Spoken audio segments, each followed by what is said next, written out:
What's up, knife freaks, sharpness geeks, and purveyors of stabbed goodness?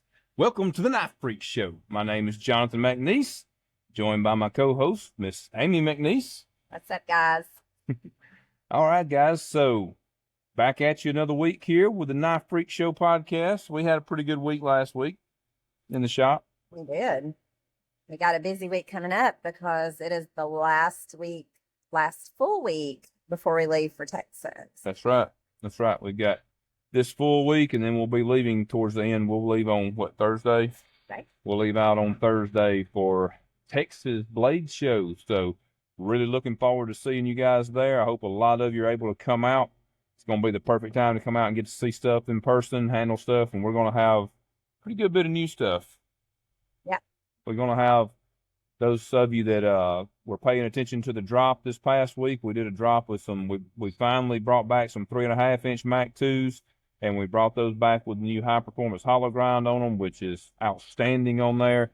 Performs great. And then the first round we did with the rock textures, brand new texture for us that was kind of a throwback to some of the stuff we did back in the custom days. So rock texture is nothing new in general. There's a lot of people that do it, but we put our own spin on it, and I'm really happy with the way it came out. That what's held me back from doing it all this time is figuring out how to do it on the machine and making it look as organic as I wanted it to, because those textures and stuff, most of the textures like that we do, like those, the jig, stuff like that, I really like them to look very organic looking. Like I want them to be done on the machine, but not look like they were done on the machine. And so that kind of held me back for quite a while. I should have tackled it a lot sooner because I'm really tickled with how it came out. So, not sure if we're going to have any 3.5. Well, we will for sure have We'll have at least a handful. We'll have at least a handful of the rock texture 3.5s, depending on how long, what our schedule is as far as getting stuff back from heat treat will determine how many 3.5s we're able to bring in general. And we're going to bring a couple other little surprises that we'll be announcing as we get a little bit closer too. So I think you guys will be happy about it. So that's looking really good on that. What's the dates on that? Do you know? I think it's the 26th or something. I believe on the 19th. The show is the 20th and 21st, and we'll come home on the 22nd. All right. So the show is 20th and 21st, Dallas Fort Worth. If you're where you can go, I would highly recommend going. It's been a good show the past several years that we've been doing, and it seems to be growing every year. It's a really cool environment. Nice place to be there at the fun show. Lots of nice people there. Yeah, lots of nice people. The area is really good. There's lots of places to eat, entertainment and stuff right there around the venue. So really cool place to be. So that's really looking forward to that. Got lots of work to do between now and then, but we're gonna be in good shape. We're gonna bring lots of cool stuff. So be ready for that. All right. So what do you want to talk about today? Well, since you kind of already started talking about the rock texture, why don't you tell us how you come up with new models? Okay. All right. That's a very wide, deep question there. So this could end up turning into a two-parter, guys, because what I'd like to do is actually talk about kind of the imagination side of it, like the creative side of it, as far as why I come up with what models when I do. And then talk about the technical side of it, which may bore some of you out of your minds and may be super interesting. I don't know. It's kind of second nature to me now to do it all, but then I stop and think about it. I'm like, just very few years ago, like none of this, I just knew that people did stuff on CNCs. I didn't have any clue what all goes into it. So I think it would be good to hit on that. Chase and I have talked about it some, but I don't think I've ever gone really in depth on what all goes into getting a new model ready for going through the line with the CNCs and stuff. So, all right. So to start with, how do I come up with a new model? So it just depends. If we're talking about like a completely different model, so when we came up with the Dixon, for example, that was our last truly new model. Obviously, that was like based on one of your customs. How did you come up with the PM Mac 2, 3, and 3.5s? Okay. So on those, since those were going to be, well, we'll start with the 3 because that was the first one. The 3.5, that one's easy to explain. Like we took the 3 and we made it into a 3.5 because people demanded it like big time. As soon as we came out with the 3-inch, people started asking for a 3.5, and the demand was overwhelming. So we scaled it up. But the 3-inch, that was when we were switching from me doing custom stuff to doing production stuff. And at that time, I didn't really want to take, since I was still doing custom stuff along with it, I didn't really want to just start doing a production version of one of my custom models. For whatever reason, I had it in my head that I wanted to do a completely different model that would be our kind of flagship, or at least our first production model. So I came up with, at the time, I was really enjoying, I was carrying some 3-inch folders a pretty good bit. And so that's kind of where the size came from. It was a size that at the time I was really enjoying and using a lot. So I just decided to make it a 3-inch. So I basically started there with the size. All right, what size do I want to make it? I want to make it 3-inch. So start my design off there, basically a 3-inch blade. Essentially, what I typically do is just, and I at this point, I've talked about it on here before with Chase, but I typically just start on CAD. I don't usually start on pencil and paper anymore. I just go straight to CAD, mainly just because it's a time saver. I'm gonna have to reproduce it in CAD anyway if I draw it on paper. So I just go ahead and start in CAD, and it's really nice because I can draw out something that I like and I think it's getting close. I can just copy it, paste it up above, and then start tweaking stuff. And if I don't like it, I can just delete that and go back to my original. A lot of times I'll have multiple versions of the same one in the same drawing that's just got slight tweaks until I finally kind of get it where I want it. So I start with that, and then I start with the blade length. I basically draw a line. If I'm going to do a 3-inch blade, I draw a 3-inch line, and then I start developing my blade shape around that. And so for the Mac 2, what I wanted to do is I wanted something that was just good, clean, classic lines that would stand the test of time, which you kind of want to do that with all the designs, but not always, because sometimes you want to do something that's a little more out there. You get a wild hair or whatever, and you want to do something that's a little different, a little outside your norm.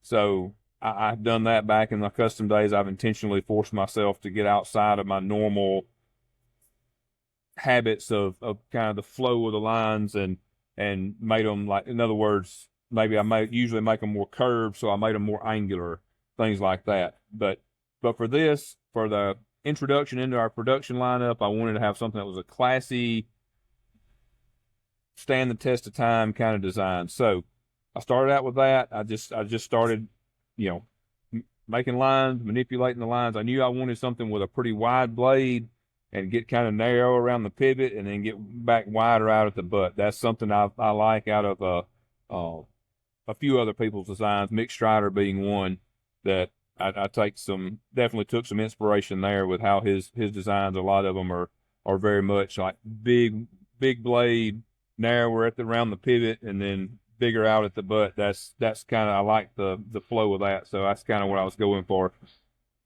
And I just kept manipulating it until I got it the way I wanted it. And at that time, I didn't have a 3D printer. Now the process involves a 3D printer, because once I get it, the lines how I think I want them to look and everything, and I'll go ahead and rotate the blade in once I get the lines of how I think I want them to look, I make sure everything moves correctly, that when the blade is in the closed position, the tip is going to be hidden and everything's going to line up the way it's supposed to be. Not necessarily doing the entire locking mechanism and everything, but I'll map out the stop pin and make sure the tip is falling, like I said, where I want it to in the handle. Make sure it looks the way I want it to look in the closed position, which is also important. It's something I think gets overlooked quite a bit in a lot of designs, to be honest with you.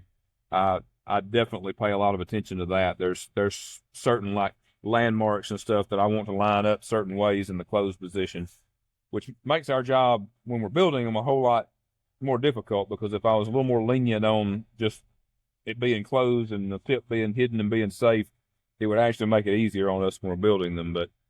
But that being said, that's the way I do it. So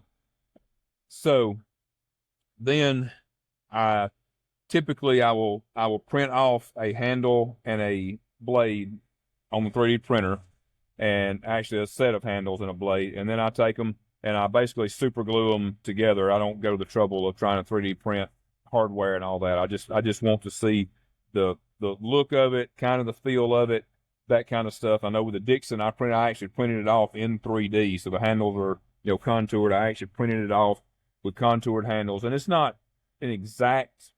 You can't get an exact feel for it, but you can get a good idea, at least how it feels in your hand and stuff. So it goes to 3D printer. If everything is good there, then we move on. If it's not, I go back to the drawing board and tweak stuff, and repeat and go back to the 3D printer, print stuff off, and try it again. So once I've got it kind of mapped out, everything the way I want it, then I go back in and I start adding all the functional details. I figure out where the lock bar's got to be. I don't have like a mathematical formula I follow on that. Lock bars kind of falls within a certain range typically, and some of that depends on the size of the knife. I've kind of got a certain way that I have the lock bar, the lock cut come around the pivot so that it essentially the center of the lock bar cut, the long cut, usually lines up pretty close to the center of the pivot, maybe just a little bit below it. And then I'm able to curve it around it and then create the lock face, make sure that the blade is going to lock up there without.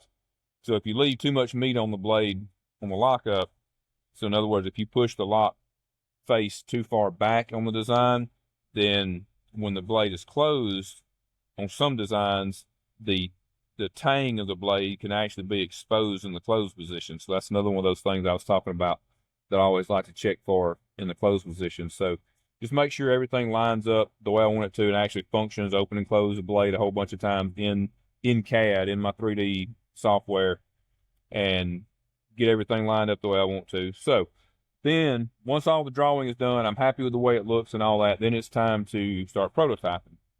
And so what we do to prototype, I could technically just take a piece of titanium and put it on the machine and cut it out, but that just doesn't work real well with our workflow. We try to keep the machines constantly running, pumping out actual parts.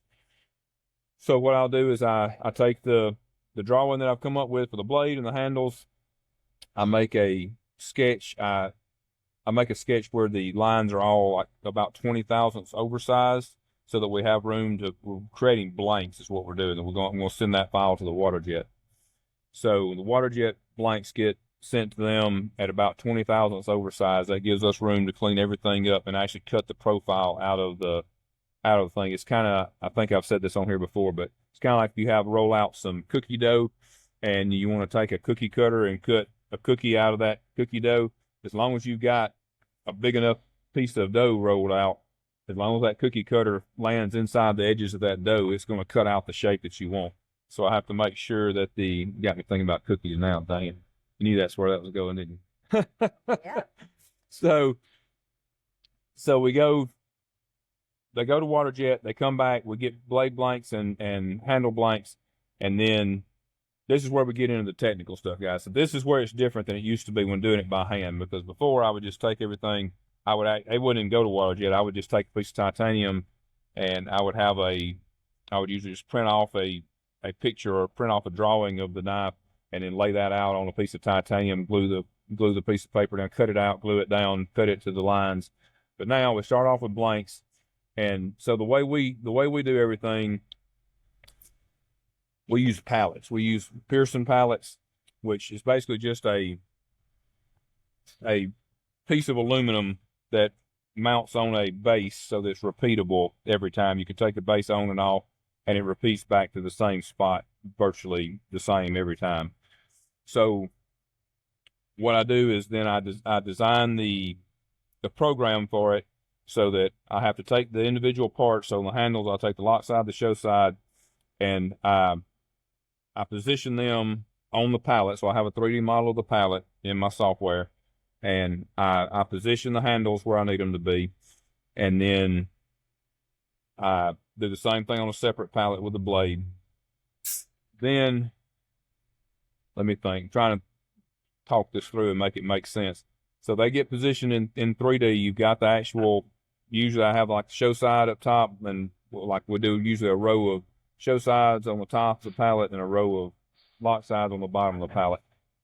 And then I position them there, get them where they're supposed to be, and then the actual programming starts. And so The programming, some of you may listen, may speak programming, and I'm guessing probably a lot of you don't. So just kind of break it down. So tool paths are essentially the individual that's saying this tool is going to go cut this feature or drill this feature or whatever it may be. And so this is where it gets to where a lot of people underestimate what all it takes to be able to design and then especially program something in CAD and CAM. Like when you're into the programming, you're getting more into the CAM stuff.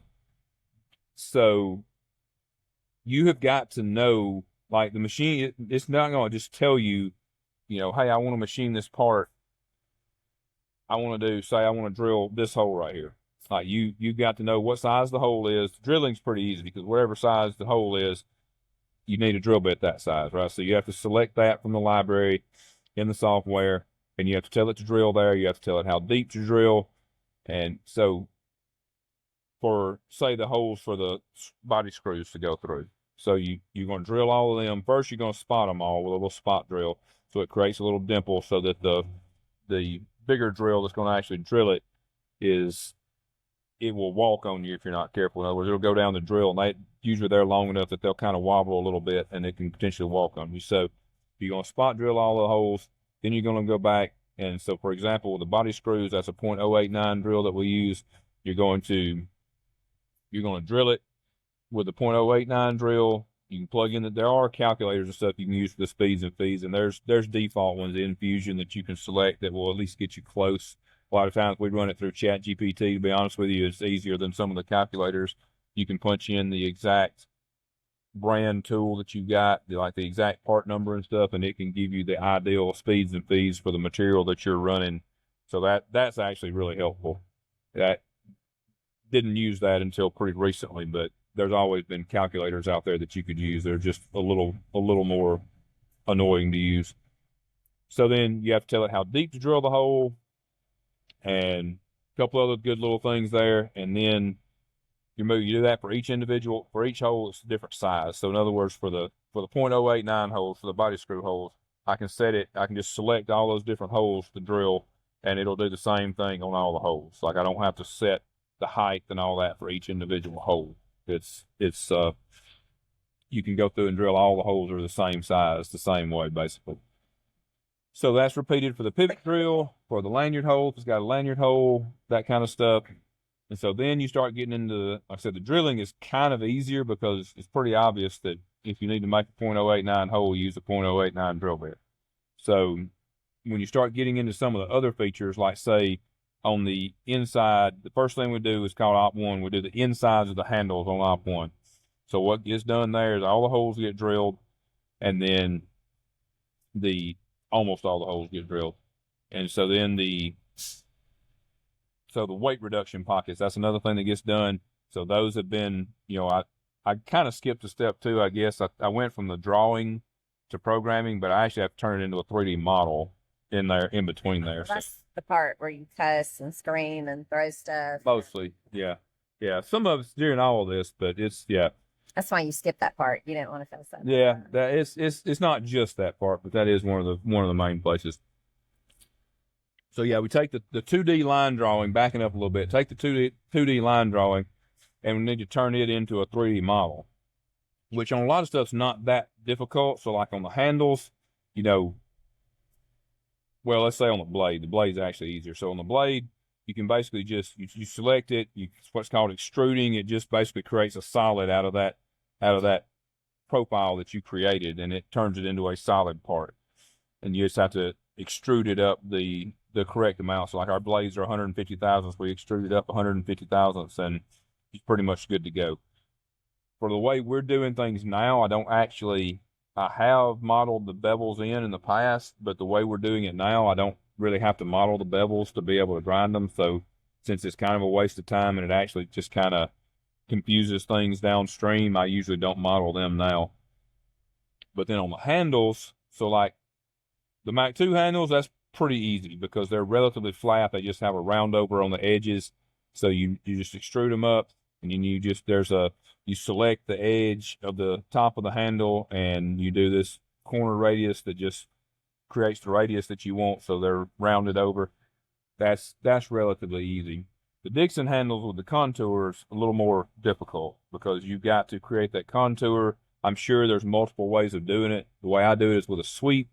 Again, this is probably getting way too technical for some of you guys, but probably boring. But anyway, you basically have to look at the part from the end. You draw a profile that is going to essentially cut away. If you can imagine that you're looking at the end of the handle and you want it to have that contour, and then you're going to draw a profile that will cut away everything above that rounded contour. And so you go through and do that. And that's pretty easy to do if you have something really straight. When you have something curvy like a handle, it makes it a little more tricky because everything doesn't just cut the same way. But anyway, get that worked out, and then basically you have 3D models. Then you get back into the programming like I was talking about a second ago. So we're doing op 1, we drilled the holes on the inside. So now we're going to be able to, say, do the weight reduction pockets. Those are modeled in, so they're, those pockets, the sketches drawn, the little triangular looking shapes that we do in there, they're drawn, they're sunk down. So you go in, you have to know the right tool to do it, and that's determined by, this is something I've learned because I messed up on the Mac 2s when I first did them.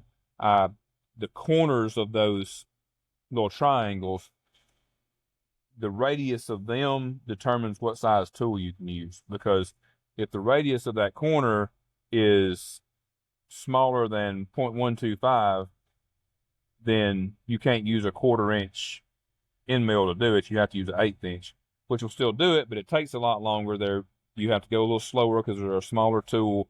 So sometimes you have to do that because it's a small enough area that, the knife's small or whatever, you can't create them as big as the radius is as big as you'd like for them to. But now I've learned to plan ahead, and like on those corners, I make the radiuses big enough that a 1/4 inch tool can actually fit in there into those radiuses. And so that allows us to use a 1/4 inch tool, which is faster and all that. So again, you got to know which tool to use. You got to figure out the speeds and feeds, which that's relatively easy to do with AI these days, and calculators if not. And then you got to move on to, let's see, we got the pockets. You have to counterbore for the bearing race. You've got a counterbore for the standoffs. And what else do we do on op 1? You got to put the holes in for the stop pin, the pins that we use. So the way we do it also is on the first operation, it's basically that cookie cutter method I was talking about. The part, the blank is oversized, and it'll go in as long as we're close, which we always are. It'll cut out everything inside the profile of that blank. And then on the second operation, we flip it over and we put holes in on the first operation. You flip it over onto another pallet that has pins in it that line up exactly where we put those holes. So that locates it exactly. So now the machine knows, because guys, believe it or not, these machines don't just you can't just load parts, throw parts in there, screw them out on a pallet and throw them in there and expect the machine to know where they're at and just be able to go over there and do these features on them. You have to have everything, what's the actual physical relationship of those parts on the pallet has to match what you have on the 3D model in your software. So you got to be able to line those up in reality physically on the pallets to make them match, or else because the machine is going to go off of your 3D model in the software. And so if you've made a mistake in there, which I've done plenty of times, then it's going to go over here. It's going to go where you tell it to go. The problem is if the parts that you put on the pallet in physical reality are not the same as where you put them in 3D world, then you're going to be not cutting in the right place and you're going to ruin parts. And we've done that a lot. A lot, yeah. different variations of that, but yeah, that's made that mistake, unfortunately, way too much. A lot of that was just learning. You guys have heard me say this before, but I'm still learning the CNC stuff and the programming. I have no formal training on any of this. It's basically all just self-taught. I've had friends and people that have helped me, give me advice and all that, but this is not something I'm technically trained to do. We started off with buying that first machine that's sitting back there and having to learn how to even turn it on. So it's definitely been a pretty big learning curve.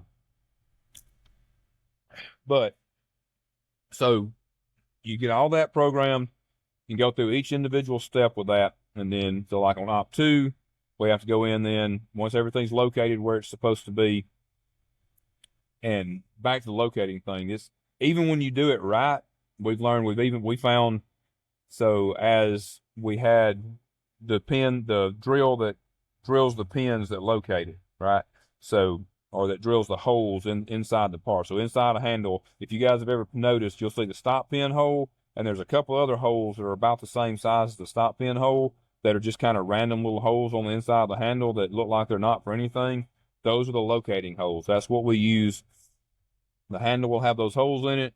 The pallet will have corresponding pins in it that match up with those holes, and that's what locates it and holds it where it's supposed to be. Well, everything was going good, and we were making parts, and stuff started coming out outside of tolerance, and come to find out, the drill that was drilling our pins, the pin holes in the handles, had gotten dull, and so it was not cutting a true size hole anymore. It was actually cutting it. So as it gets dull, it makes that drill bit want to wobble more. It won't just drill cleanly and come back up. If the drill bit's got any length to it, it'll actually cause it to kind of bow and wobble some, which will essentially, us rednecks call it wallering out the hole. It'll make the hole. Oh, wow. Yeah. It'll make the hole bigger. So what we discovered was we were putting the parts on there, on the pins, and they would locate on there, but there was a little slop. They would move a little bit. And so they weren't all getting put on there. Slop and waller. Slop and waller, that's right. How redneck are we getting? I think slop's a fairly common machinist word, but probably not waller. But that's what we call it around here. So that, like, that's an example, like, and it like took a while before we figured that out. We run several parts before I figured out like what could have possibly changed. Like, we're running the same program on the same pallets, same tools, like everything's the same, and all of a sudden something's not running right. What could it be? And so finally noticed that the parts were not staying as stable on the pins and weren't fitting as tightly as they should be. And ta-da, that's what it was. So we started changing out the drill bit more often, which we probably should have been doing in the first place, and then we were back to making good parts. So yeah, there's lots of the devil's in the details. There's lots of little details that can screw you up on this stuff. So even if you've got everything lined up right, all your tool paths right and all that, then you've got to start factoring in tool wear and things like that. Same thing with like doing anything that's got pretty tight tolerances, like the depth of the counter bores for the bearings. That's a pretty important tolerance there. And if you're not careful, the tool can wear down some, and then it won't be cutting as deep. Or if you're doing some heavy cutting stuff, actually this was more of a broken tool slash tool that pushed up some. We're doing some, let the cat out of the bag a little bit here. We're doing some jigged handles back here. And just when I came in here to record the podcast, I went and checked, and my guy that's back there running that you might see popping up here and there, he, for those of you on YouTube, I looked at some parts that we had done, and the jig pattern was nowhere near as deep as it was supposed to be. I was like, okay, what's going on? So got to looking, and the tool was chipped, and because it's a fairly aggressive cut, the tool had pushed up in the tool holder a little bit. It was no longer as long as it was supposed to be. So now, if the tool's not as long as it's supposed to be, the machine doesn't know that. The only way the machine knows that is if you tell it to go measure the tool, and that is something that you can do if it's a frequent problem. Like, that's something that's going to happen or potentially happen regularly. You can compensate for that, but it doesn't happen that regularly, so not something we had set to compensate. So we had to go back, change the tool out. Turns out it was chipped and pushed up into the holder a little bit, and it probably pushed up because it got chipped, it got dull, and so it was applying more pressure. It wasn't actually cutting material, so it was applying more pressure to the tool, which kind of pushed it up into the tool holder a little bit. So anyway, perfect example. Thankfully, those parts aren't ruined. We can put them back on there. The ones that had already come off, we can put them back on there, rerun it with the right, fresh tool in there, and they'll be fine. But all kinds of little stuff like that can happen. You got to be able to look at the parts and then Sherlock Holmes and figure out what that was a fairly easy one, but they're not all that easy. Sometimes it can be kind of difficult to go through and figure out why something is not doing the way it's supposed to do. So, but kind of back to the timeline of what we're doing. So you get everything programmed, go through all the different tool paths like that, and then we prototype one. So we'll get the blanks in from WaterJet. We'll cut the handles. We'll cut the blade. And before we send the blade off to heat treat, we can go ahead and fit it up and make sure everything's going to fit the way it's supposed to. We don't necessarily cut the lock. We just make sure we've got enough meat material on there to be able to cut the lock. Make sure the detent hole lines up the way you want it to. That's a little tricky as well because some of you probably know this, but when you heat up material like you do with heat treat and you heat up steel, it grows. So it moves around. It doesn't stay perfectly the same. And a detent hole, the way it lines up with the ball is a very, very, very critical area. Like a tiny amount of movement of anything. Like if you get the hole for the ball, just the tiniest little bit off, like ten thousandths of an inch can make a huge difference. Same thing with getting the hole in the blade and the stop pin location. So you can have the hole in the blade located perfectly. You can have the ball in the perfect location in the handle, but your stop pin location where it rests on the stop pin when it's closed, that's what determines how that ball aligns with the hole. And so if you're tiniest little bit off there, and again, it's 10,000ths of an inch difference can make a huge difference to whether the detent's perfect or whether it has lash or whether it's not even holding at all.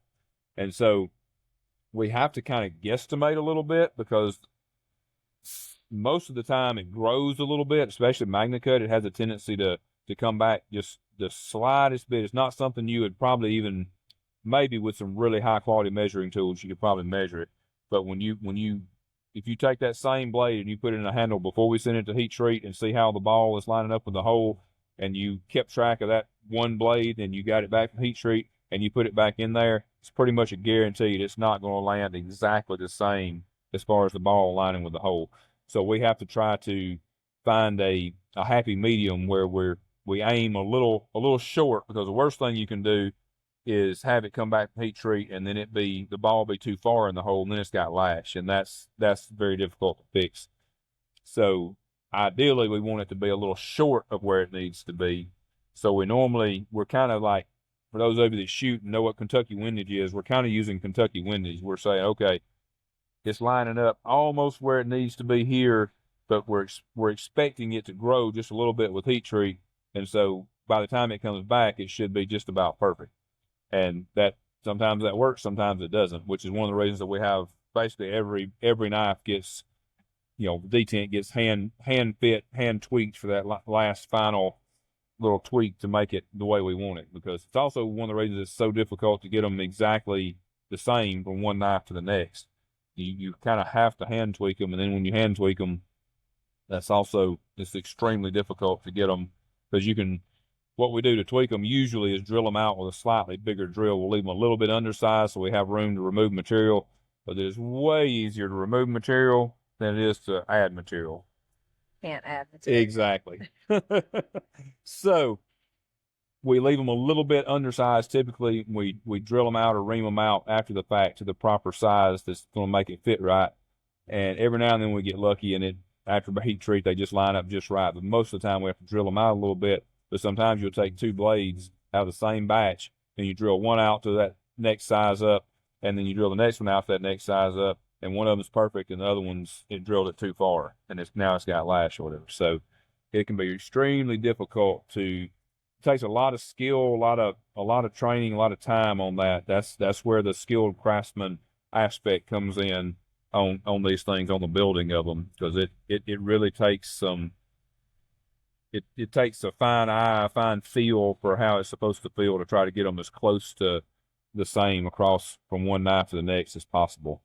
And kind of the same thing with a lock. We're cutting all the locks after the fact. They have extra material on them when they come back from heat treat. The growing and stuff in heat treat's not as big of an issue with that, because they just have enough extra material on there that we're going to grind away and make the lock fit where we need it to fit anyway. But but where it can affect it though is back to that stop pin location in the open. So if you look at when you open the blade, where the stop pin hits up there, at the back of the blade, kind of down below the spine, if that area grows or shrinks, that's going to affect your lockup. So if you take say a perfectly functioning knife that has perfect lockup and you remove just a little bit of material from where it hits the stop pin right there, that means the blade is going to rotate farther up, and that means that now the lockup is going to go later. And it does not take much, and it's because you're dealing with rotation. When you're dealing with the stop pin locations, which is for the lockup or the detent, you're dealing with rotation, and a fraction of a degree of rotation makes a world of difference in alignment. So in reverse, if you ended up with a little extra material on the stop pin location, then it's going to make the blade lock up earlier. So you can set, so we have a jig set up, thanks to Les George. I copied his homework on our jig that we use to cut locks. And which, by the way, as soon as I got it done, he texted me like that day, I think, or the day after, to tell me that he had come up with a new way to do it, which I haven't followed suit on yet. We settled in on this one. We've been using it ever since. But so if you take to try to cut all the blades exactly the same, even if you manage to cut them all take exactly the same amount of material off of the lock, if they didn't all shrink or grow, or like I said, typically grow, if they didn't all grow the exact same amount in heat treat at that stop pin location, then when you go to put them in a knife, even if they're cut to the exact same spot on the lock, they're not going to fit exactly the same. And so that's another one of those areas where it just takes a lot of practice and a skilled craftsman to be able to go in and kind of keep an eye out for that and be able to do it. It's also why it's very difficult to go in and just cut 100 blades at one time, all the exact same number located on our little dial that we use on our jig, because you can do that and then you get out there and then, oh, well, whoops, this blade grew a little less than the other 50. So now we've got some blades that they're too late or whatever. So that's getting a little bit outside of that's kind of outside of the design thing, but it all factors into what you have to do up front to leave extra material or to aim a little low, or, kind of like I said, use that Kentucky windage so that you can allow for that after the fact. And that's without getting too much into the weeds more on the technical stuff. That's basically it. You just have to go through, figure out all the tool paths and all that. And then once you run a single one and you got everything to work the way you want it to, which usually I end up having to go back and tweak at least a couple of things.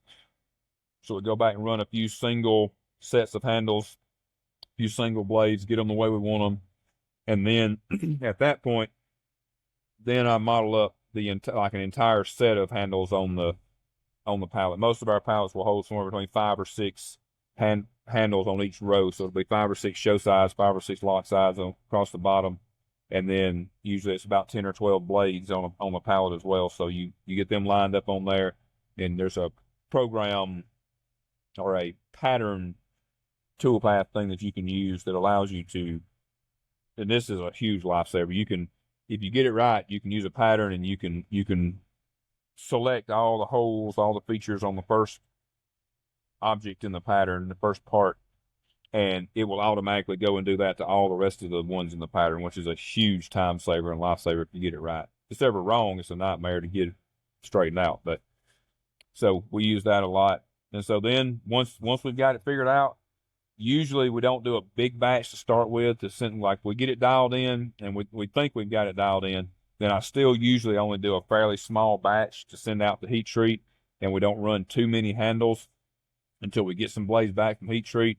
And then we start actually putting them together and make sure, after heat treat, where everything, the final, making actual knives out of them, because a lot of times we'll still end up finding problems at that stage. And if I've already, sent, 200 or 300 blades to heat treat, and we've already milled up, 200 or 300 sets of handles, that can be a pretty big problem. That's when I have to start fussing. Yeah, that's when she starts fussing, because we're making too much scrap, which is not a fun day at all. making scrap is not great. We're not in the business of making scrap. Seems like it some days, but we try not to be. We've gotten a lot better. Still occasional stuff happens, but we're not typically doing it at scale where we're messing up whole pallets of stuff at a time typically anymore. But yeah, so we do that, and then once we got it back, we've run a good handful of them and actually completely put them together, assemble them, make good finished knives out of them. Then we just crank it up and we start having the water jet cut them, send us parts, and we start machining them and assembling them and doing all the hand fitting, and off we go. So that's it kind of in a nutshell. Like I said, probably a little deeper in the weeds on the technical stuff than a lot of you would care to hear. But I would say, though, if you guys are interested in that stuff, let us know in the comments, because I would really like to know, because that'll help me to know what kind of content to put out. I know you guys, I get a lot of feedback when I just show the machines running and stuff, and that is cool. I even I see other people's posts with machines running. I even even though I see them running all day long, I catch myself stopping and watching when I see machines running. But if you want to actually know more about some of this, like, tedious, in-depth stuff on like the actual programming and stuff, I can try to start showing some of that stuff if you guys are interested. Just let me know in the comments, and we can go from there. So, did I kind of answer your question? Way more than you wanted? Yeah. Well, it made the podcast go by pretty quick. Yeah. It did for me anyway. Yeah. I was talking nonstop, so. As you typically are. As I typically am. So, did you have any other, I know probably not about the technical stuff, but as far as the, I guess more the creative side of the designing process, is there any other questions about that? No, and I mean, there's a sketch at home that you did just the other day that you still do sketch some stuff out. Yeah. Occasionally I will, especially if, I'm itching to get something out of my brain or whatever, and I don't have my computer handy or something like that. I'll go ahead and sketch something out on paper. So yeah, I do still do a little bit of that. And as far as what I'm deciding to design, so we talked about how I came up with the Mac 2, because it was the first one. At this point, though, it just depends. A lot of it, guys, is because I have to balance the creative side of like, okay, this seems like something cool that I would like to make, to watching what I think the market is doing and seeing what I think is going to do well in the market. Because, it's one thing to make cool knives, but you need to be able to sell them if you're going to be able to keep all this back here running. So, and be able to keep everybody's paychecks paid and everything. So I do pay attention to market trends as far as sizes of stuff, just general, I guess, like blade shape, stuff like that, what I think is popular. And so a lot of that factors into it. And then I figure out a way to put my stamp on it, put my spin on things. So I don't know what's going to be next. Dixon was a fairly easy choice because I really wanted it to come to market. I don't know if the next one is going to be diving back into the archives of the custom world, or if it's going to be. I think based on what Tyler said about the way the market seems to be trending, that there's a pretty obvious design that I can think of. You're going to have to enlighten me then. You've talked about doing it as a production before. I think I know the one you're talking about, but we'll have to see. Yeah, we'll see how things keep going here over the next couple of months and see, because I'm definitely going to be planning on having something else going before another design out before the end of the year. So we'll have to, like, I'm hoping a whole new design, not just a smaller or bigger version of something we've already got. So I've got to be making my mind up so I can get all the wheels turning and the gears moving to make all this happen, because that's the thing too, guys. Like, this also goes into a little bit of when people talk about, oh, can you do a lefty, or can you do this or do that? It's a little easier to do something like that, or say to do a smaller version of a model that we've already got. It is a little bit easier to do that than it is to start completely from scratch. But most of that stuff still goes into it. When it comes to some of the tool paths, then so like to go from, say, the Mac 2 3.5 to the 3-inch, I've already got all the tool paths set, say, for the 3-inch, and I can copy those into the 3.5 inch file, and then basically I have to still reselect all the different features, reselect all the holes and all that. But I don't necessarily have to come up with all the tools and which one is the right tool to use and this and that totally from scratch. But it's still a big deal. It's not like, we're not just cutting a couple of these out by hand. You got to design out the pallet. Oh, a step that I left out is actually making the pallet. Because I talked about that pallet has pins in it. It's got to have holes. We use threaded inserts because the aluminum pallets don't hold up real well to threads. So we have to actually make the pallets. We have to trim them down to the right size. We have to put all the holes in them, thread them, put the inserts in there, put the pin holes in the ones that get pins, all that good stuff. So it's, it's not quite as quick and simple as just, grabbing a piece of titanium and throwing it on there and doing it. Yes, we could do that, but that's just doesn't work the best with our system. So, well, and all of that is like just the models that everybody sees. We also have other projects going on behind the scenes that nobody knows about, and stuff like that are time consuming as well. And yeah. We want to make it all. We want to be able to make it all. And we're trying. Believe me. I mean, I stressed her out last year, keeping on buying machines and stuff. So he's on a machine buying suspension for the time. That's right. You guys can help with that. Keep buying knives, and we'll buy more machines, and we'll crank out more good stuff. But yeah, we'll see. We still have a whole nother shift we can add before. Yeah, that's true. That is one thing that we've done. I think we've talked about it a little bit, but like, for example, we're filming this on a Sunday afternoon. And again, for those of you on YouTube, you can see over my shoulder here, you got Jason, one of our guys back here working. So we've actually added it's a one-person full-time evening shift that's just recently been added. And we've got Jason is working, basically, it's not a full-time hours on the weekend, but he's working pretty much a full day Saturday and part of a day Sunday running the machines. And then we've got a part-time guy that's working on weekends and afternoons and evenings and stuff some. Because what helps us is to have the machines running more. Like, just adding more machines doesn't do any good if you've got the machines that you have are sitting there idle half of the day, 12 out of 24 hours.